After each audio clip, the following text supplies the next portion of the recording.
할렐루야. 한 주간 평안하셨습니까? 아, 이제 추운 겨울이 다 지나가는 것 같습니다. 오늘도 하나님의 말씀으로 여러분과 귀한 은혜를 나누는 시간이 되기를 원합니다.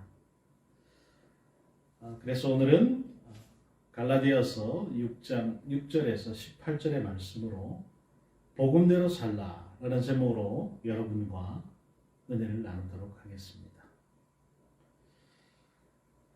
귀한 말씀이지요. 갈라디아서는 굉장히 은혜로운 말씀들이 굉장히 많은데, 자, 우리가 세상을 살아가다 보면 누군가 나에게 조언을 해주는 경우들이 종종 있지 않습니까? 이렇게 해라, 저렇게 해라. 물론 좋은 말들을 해주는 경우도 있고, 또 그 사람을 지적하는 경우도 있고, 그것들이 나에게 득이 될 때도 있고, 또 그것으로 인해서 마음의 상처가 되는 경우의 말들도 많이 있습니다. 그러나 우리가 무슨 말을 들었든 간에 그 말이 나에게 이득이 되도록 바꾸려고 하는 그 마음 자세가 우리에게는 필요하겠습니다. 어떤 분이 이렇게 얘기를 하더라고요. 자기가 대학교를 마치면서 교수님이 이런 말을 했다는 거예요. 여러분, 지난 1년 동안 나에게 배운 것은 다 잊어도 좋습니다. 하지만 이것만은 꼭 기억하십시오라고 하면서 두 가지를 당부했다는 거예요. 그 첫째가 뭐냐면, 여러분도 많이 들어보셨을 거예요. 보증 서지 마시고, 둘째는 통업하지 마십시오. 이것만 잘 지키면 쫄딱 망하는 일은 없을 것입니다 라고 했다는 거예요. 제가 사회생활을 하면서 이 말이 진리다라는 걸 여러 번 경험을 했습니다. 그렇지만 제대로 실천을 하지 못해서 낭패를 본 경우들이 많이 있어요.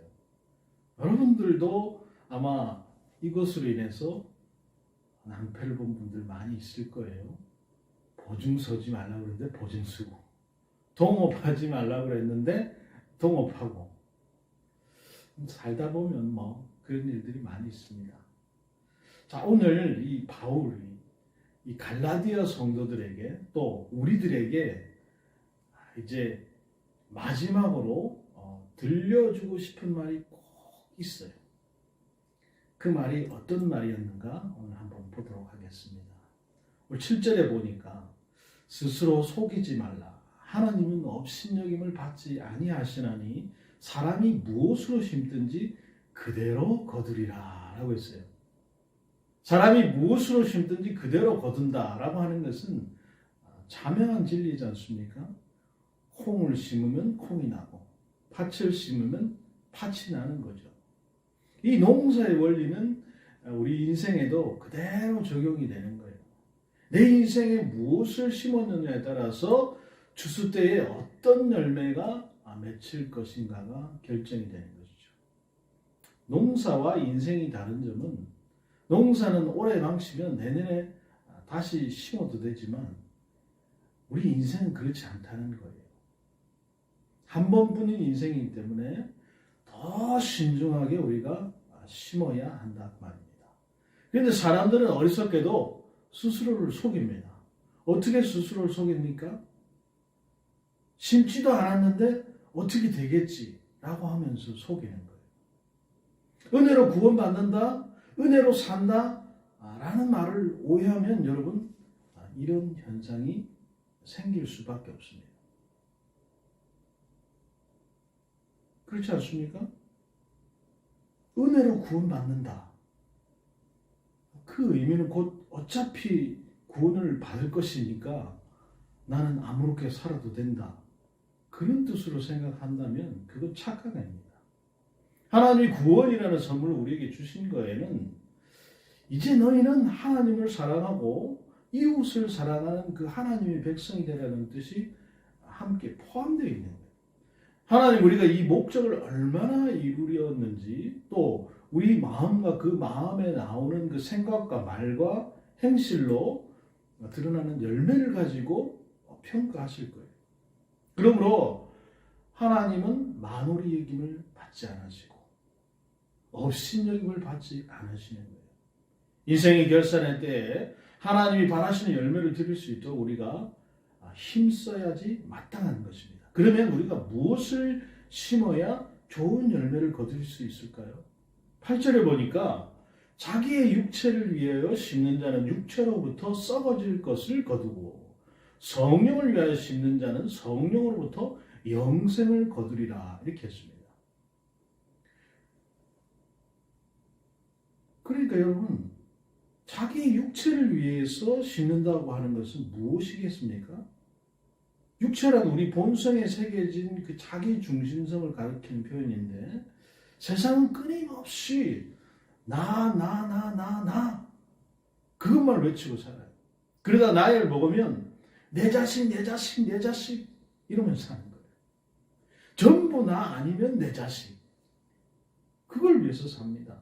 이것이 바로 육체를 위해서 심는 거예요. 물론 자신을 잘 챙기고 부모로부터 마땅한 도리를 해야 하는 것이죠. 그러나 하나님께서 오직 나와 내 가족만 그것만을 위해서 쓰라고 우리에게 생명과 시간과 재능과 능력과 물질을 주시는 것이 아니라는 거예요. 하나님이 주신 것들을 오직 나만을 위해서 쓴다면 그 사람은 하나님 앞에 가서 썩은 냄새를 풀풀 풍기는 사람일 수밖에 없습니다. 그럼 성령을 위해서 심는 것은 무엇이겠습니까? 하나님이 우리에게 주신 시간과 재능과 물질과 능력 모든 것을 가지고 하나님을 드러내고 이웃을 섬기는 일에 사용하는 것입니다. 서로 짐을 나누어지고 사랑으로 종노릇을 하는 삶을 사는 거예요. 하나님의 칭찬과 상급을 바라면서 신실한 마음으로 살아가는 것입니다. 이런 사람은 영원한 생명과 그 생명이 주는 아름다움을 가지고 나중에 하나님 앞에 서게 될 것입니다. 썩어질 것을 거두고 싶은 사람이 어디 있겠습니까? 누구나 영생을 거두고 싶겠죠. 하지만 농사가 쉽지 않듯이 영생을 열매로 거둔다는 것은 결코 여러분 쉬운 일이 아닙니다. 그렇기 때문에 우리가 성령을 위해서 심고자 할 때 꼭 기억해야 할 것이 있다는 거예요. 바로 9절 말씀입니다. 우리가 선을 행하되 낙심하지 말지니 포기하지 아니하면 때가 이름에 거두리라. 아멘. 여러분 실제로 우리가 심고 거두는 일에는 상당한 시간이 걸리지 않습니까? 그래서 오랜 그 인내와 기다림이 필요합니다. 성령을 위해서 심는 일도 마찬가지지요. 성령을 위해서 심는다고 해서 즉시 그 결과가 나타나는 것은 절대로 아니죠. 사람은 쉽게 잘 변하지 않습니다. 양도 잘 안 변하고 남편도 잘 안 변하고 아이들도 안 변하고 무엇보다 나도 잘 변하지 않습니다. 그러니까 변하지 않는 우리의 모습을 볼 때 우리는 낙심이 되는 것이죠. 또 공동체를 우리가 섬기고 사람을 도우려고 하다 보면 감정의 상처를 입을 때가 상당히 많이 있어요. 내가 도와주려고 했는데 오히려 오해를 받을 때가 있죠. 잘 해보려고 했는데 도리어 비난을 받을 때도 있습니다. 사람에게 실망하고 공동체에 실망을 느끼는 거예요. 이럴 때 어떻습니까? 포기하고 싶어지죠. 다 내려놓고 싶어져요. 더 이상 상처받고 싶지 않고 더 이상 내가 실망하고 싶지 않고 더 이상 감정 노동에 시달리고 싶지 않은 거예요. 그러다가 밖으로 빙빙 돌면서 불평하고 비난하면서 아웃사이드가 되는 경우가 많이 있습니다. 그러나 사도 바울이 얘기합니다. 결코 낙심하지 말고 포기하지도 말아라. 이 말은 여러분 갈라디아 성도에게 한 말이면서 동시에 바울 자신에게 한 말이고 또 오늘 이 말씀을 듣고 있는 여러분과 저에게 하는 말이에요. 당시 바울만큼 오해와 비난과 상처를 많이 받은 사람이 여러분 있습니까? 바울이라고 해서 힘 빠지는 순간이 없었겠어요? 그렇다고 바울이 다 포기하고 접었다면 초대교회가 복음의 진리에 든든히 서어갈 수 있었겠냐라는 거예요. 우리도 낙심하거나 여러분 포기해서는 안 됩니다. 결과가 당장 눈에 보이지 않는다고 해서 포기하지 말고 그래도 계속해서 우리가 씨를 뿌려야 됩니다. 이 일이 때로 너무 힘들어서 눈물 나는 날이 있을지도 몰라요. 마음이 상하고 괴로운 날이 있을지 몰라요. 하지만 시편 기자의 말처럼 울며 씨를 뿌리면 반드시 기쁨으로 거두는 날이 올 것입니다. 아멘? 그런 것들이 뭐 있습니까?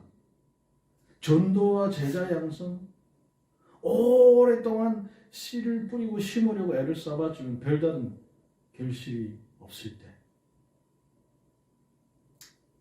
포기하는 편이 차라리 낫겠다 라는 마음이 들지 몰라요.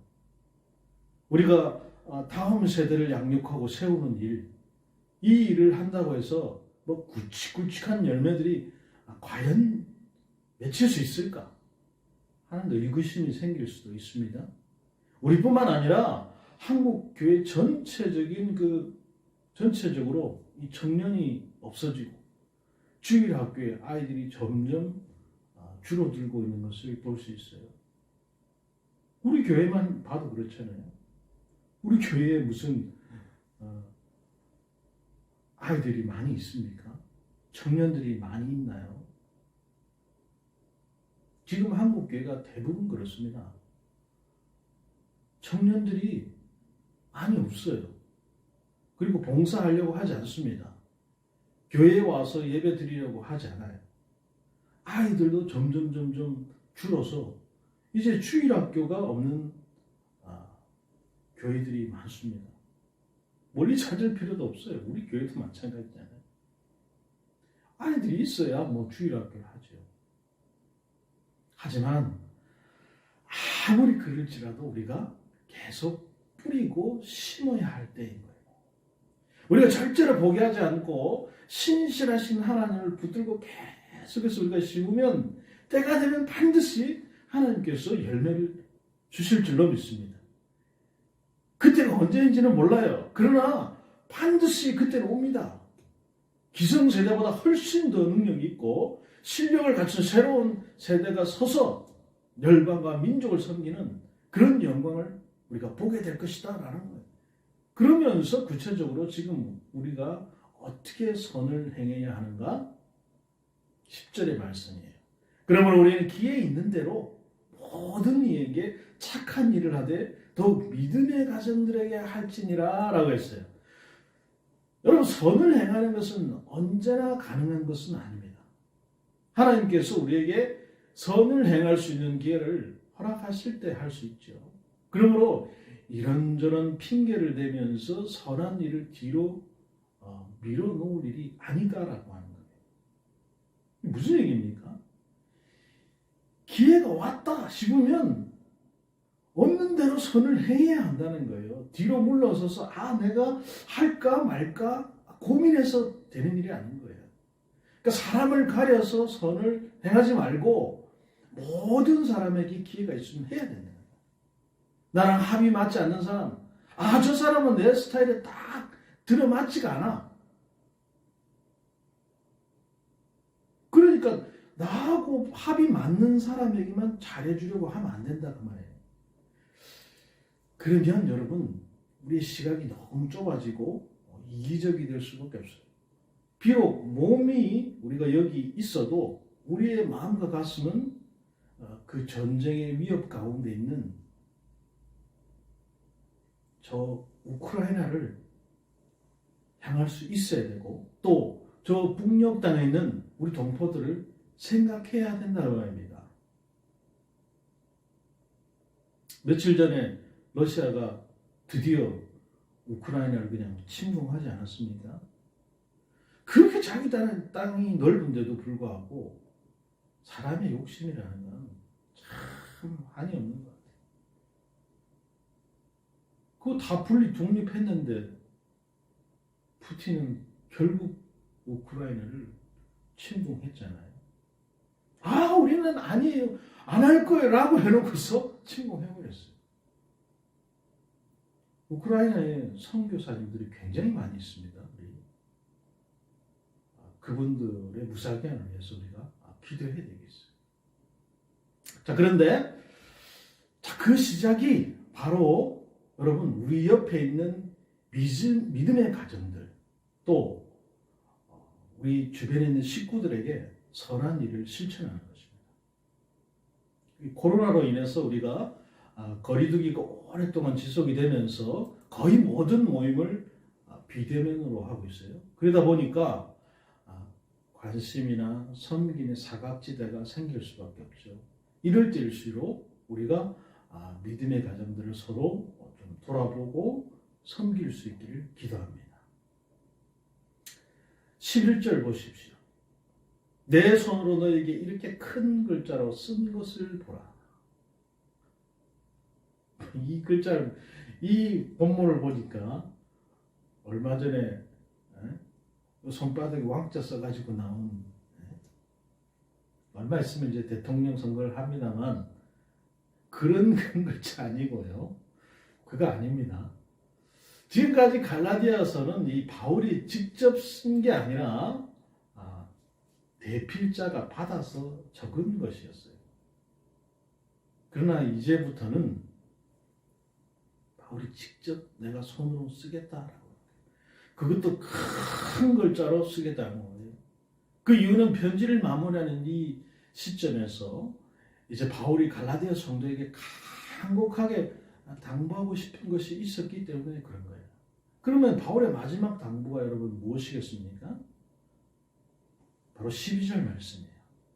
무릇 육체의 모양을 내려 하는 자들이 억지로 너희에게 할례를 받게 하면 그들이 그리스도의 십자가로 말미암아 박해를 면하려 할 뿐이라. 할례를 받은 그들이라도 스스로 율법을 지키지 아니하고 너희에게 할례를 받게 하려 하는 것은 그들이 너희의 육체로 자랑하려 함이라 라고 했어요. 바울의 마지막 당부는 억지로 너희를 할례를 받게 하려는 이들을 따르지 말라라고 하는 거예요. 이들은 갈라디아에서 안에서 계속 등장했던 그 거짓 선교사들을 말하는 것입니다. 여기에 그들의 동기와 목적이 무엇이었는지 잘 드러나 있다는 거예요. 목적이 무엇입니까? 그들의 목적은 육체의 모양을 내는 거예요. 이 말을 우리가 풀이하면 사람들로부터 저 사람 마음에 든다. 대단히 폼이 난다. 멋지다. 훌륭한 사람이구나. 겉으로 드러나는 그 육체의 모양, 이런 평판만 드리려고 한다는 거예요. 속은 다 썩어 있는데 겉으로 드러나는 모습만 번지르한 걸 드러낸다. 여러분, 이런 사람들에게는 두 가지의 특징이 있습니다. 첫 번째 특징이 뭐냐면 그리스도 십자가에 나타난 그 원색적인 복음을 말하려 하지 않는다라는 거예요. 왜 그렇습니까? 십자가의 복음을 사람들이 싫어하기 때문에 그래요. 십자가의 복음은 내가 비참한 죄인이라는 것을 인정하라고 요구합니다. 그대로 있으면 너희는 지옥에 갈 운명이라는 것을 경고해요. 이것이 사람들을 기분 나쁘게 하는 거예요. 십자가의 복음, 내가 쌓아올린 그 인간적인 노력과 성취가 아무것도 아니다라고 하는 것을 인정하라고 여러분 요구합니다. 그 누구도 자신의 행위와 공로로 하나님께 의롭다함을 얻을 수 없다고 말하라고 하는 거예요. 이것이 사람들을 거북하게 만든다는 거예요. 그렇기 때문에 사람들로부터 늘 칭찬받고 인정받고자 하는 거짓 교사들은 십자가의 복음을 입도 뻥긋 할 수 없는 거예요.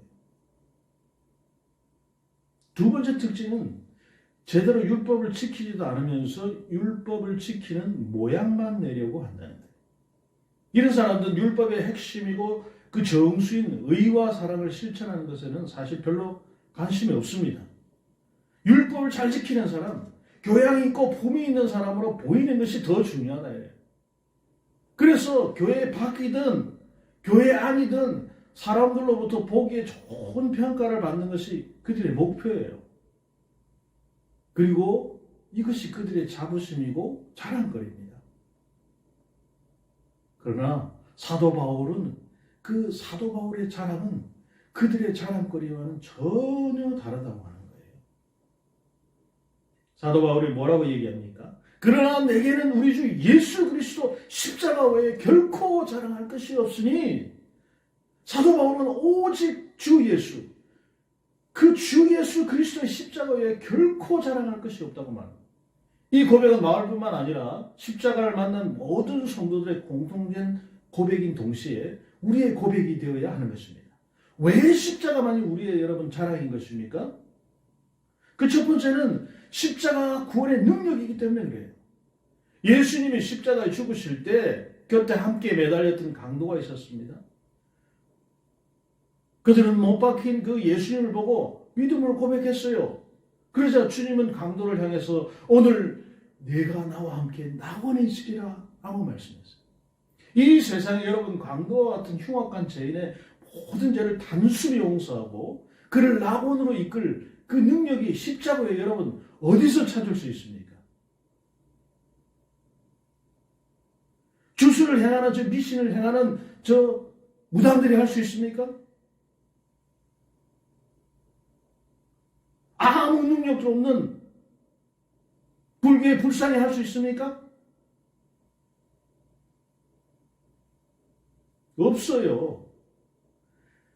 강도만이 아닙니다. 우리에게 제사함을 줄 수 있는 능력, 우리에게 참자유를 줄 수 있는 능력, 우리로 하나님의 복을 누리게 할 수 있는 능력은 여러분 오직 십자가로부터 나온다는 거예요. 그러므로 우리는 십자가를 즐거워하고 자랑해야 하는 것입니다. 둘째는 십자가는 우리를 향한 주님의 사랑을 발견한 현장이기 때문에 그렇습니다. 세상 사랑이 없어서 여러분 메마른 곳이, 그래서 사람들은 사랑에 목말라 합니다. 그러나 우리는 예수님의 십자가에서 우리를 위해서 독생자를 아끼지 아니하시고 내어주신 그 하나님의 아버지의 사랑을 거기서 발견하게 되는 거예요. 우리를 얼마나 깊이 사랑하시는지, 얼마나 오랫동안 우리를 가슴에 품어오셨는지, 그 사랑의 풍성함을 우리가 경험하게 돼요.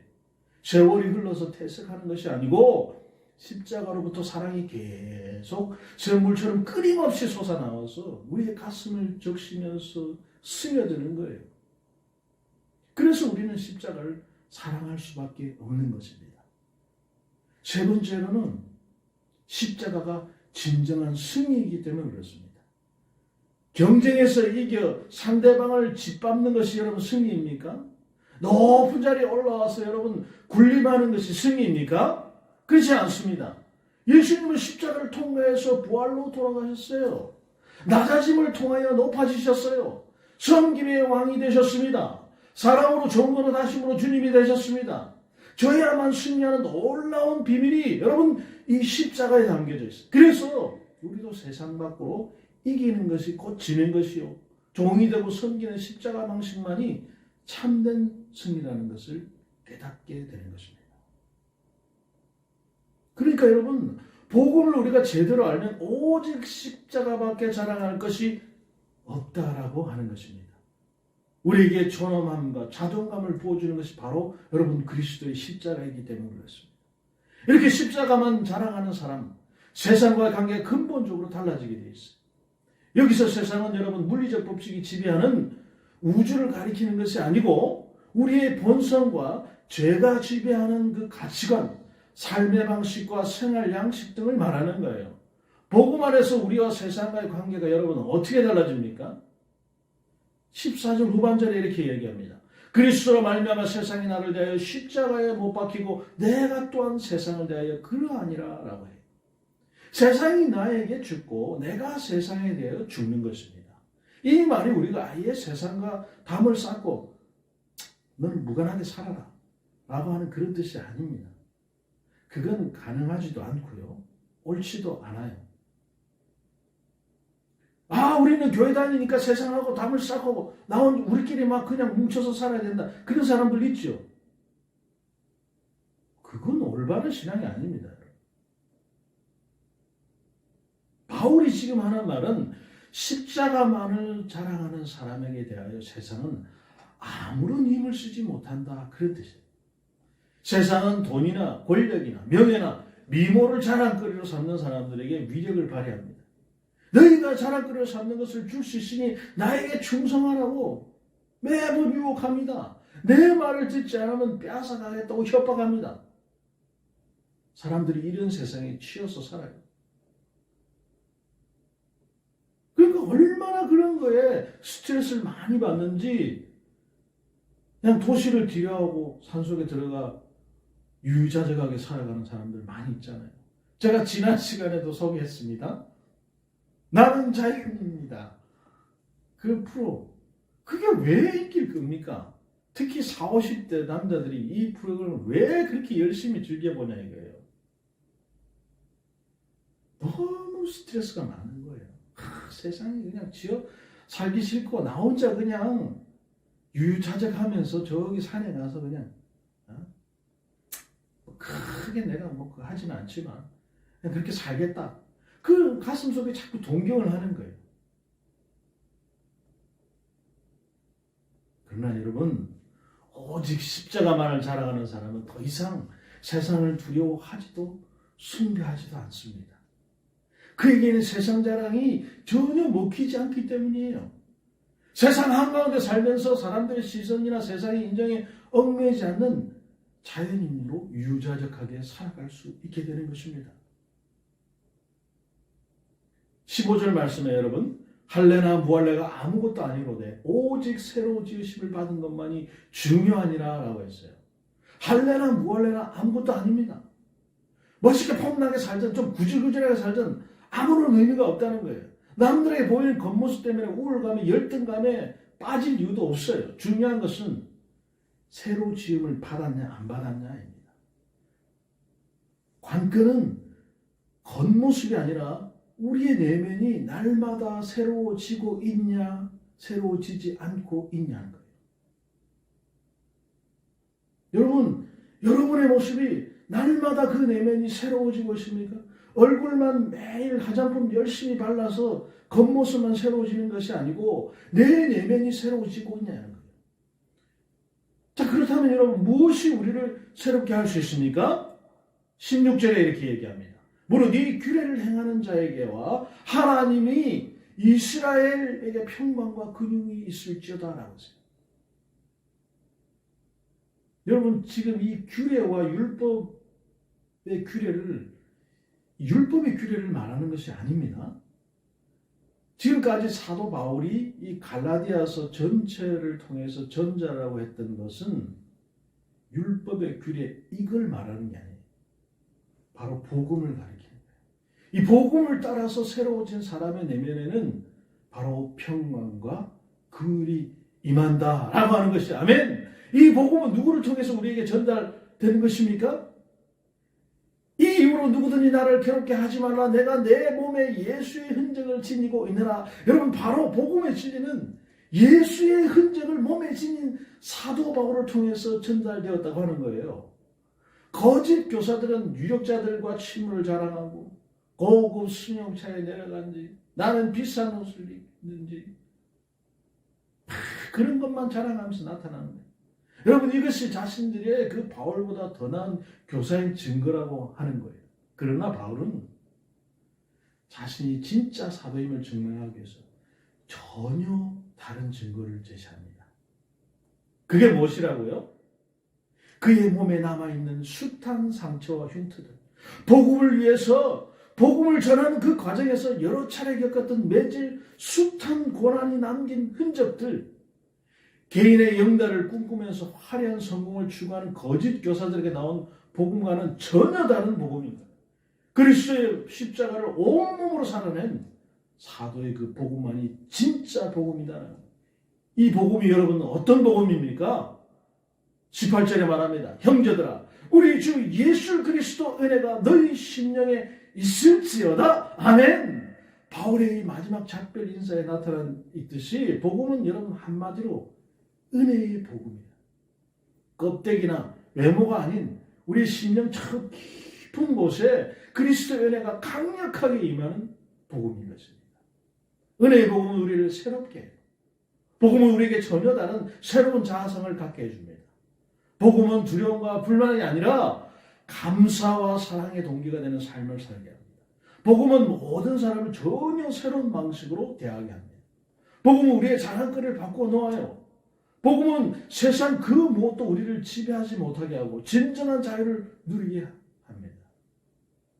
복음은 우리의 현재와 미래를 송두리째 바꿔 놓을 수 있습니다. 우리가 지금까지 전한 이 말씀,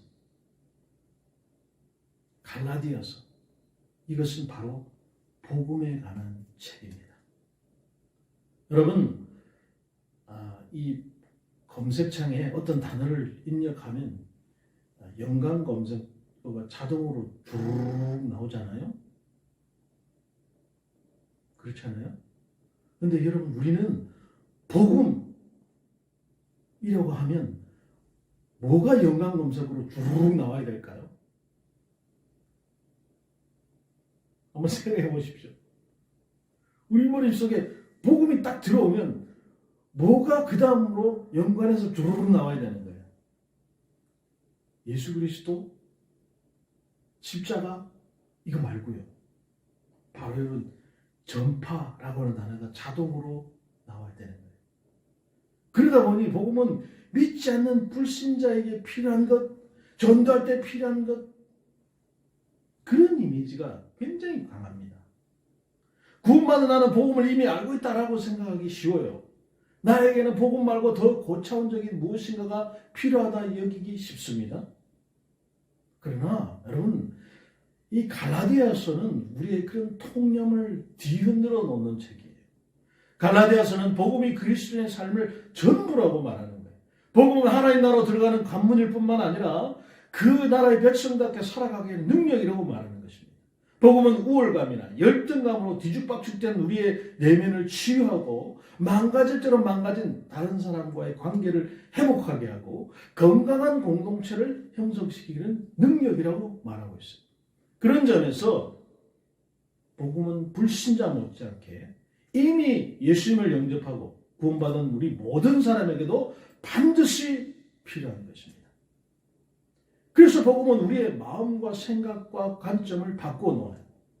복음의 메시지는 먼저 우리가 얼마나 생각 이상으로 죄에 깊이 물들어 있고 또 무능하고 병들어 있는가를 깨닫게 해줍니다. 동시에 이런 우리가 그리스도 안에서 얼마나 상상 초월하는 그 사랑과 수용을 누리고 있는가를 깨닫게 해줘요. 내면에서 일어난 이 변화는 우리의 삶의 모습을 완전히 다르게 바꿔놓을 수 있습니다. 제가 오늘 이 말씀을 전하면서 제 마음속에 계속 울림이 되는 한 문장이 있는데 그것이 바로 여러분, 복음이 답이다 라는 거예요. 실패는 성공이 답이고 가지지 못한 사람은 가지는 것이 답이고 내려간 사람은 올라가는 것이 답인 줄 알아요. 그러나 여러분, 어느 순간 뒤돌아보니 성공하고 소유하고 높아져도 결국 제자리라는 걸 발견합니다. 내면의 얽매임과 깨어진 관계와 망가진 삶은 그대로 남아있는 것을 우리가 보게 되는 거예요. 답이 아닌 것에 속았다는 것을 깨닫게 되는, 그런데 이 갈라디아를 통해서 이런 것들이 답이 아니고 복음이 답이라는 것을 확실히 우리가 발견하게 되는 것입니다. 오직 복음만이 우리를 진정 자유롭게 하고 우리를 뿌리로부터 변화시키고 망가진 것들을 회복시키는 그 능력이 있음을 확신하게 되는 거예요. 이 복음의 능력이 우리 자신 안에 힘차게 역사할 수 있기를 기도합니다. 또한 다른 사람 안에서 복음이 똑같이 역사하는 그 모습을 보려는 열정에 사로잡힌 여러분들이 다 되기를 기도합니다. 그래서 우리 예수은혜교회가 복음의 능력이 충만히 나타나는 교회, 또 복음으로 늘 새로워지는 교회, 복음대로 살아가는 그런 교회, 그런 성도들이 다 될 수 있기를 주님의 이름으로 축복합니다.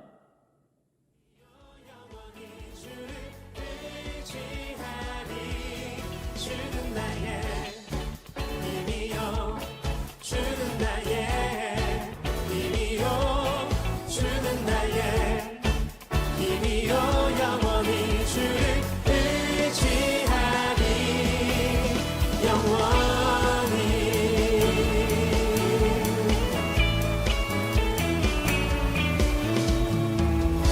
내 맘과 힘을 믿을 수 없네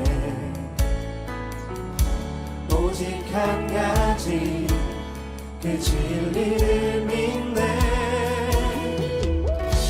내 맘과 힘을 믿을 수 없네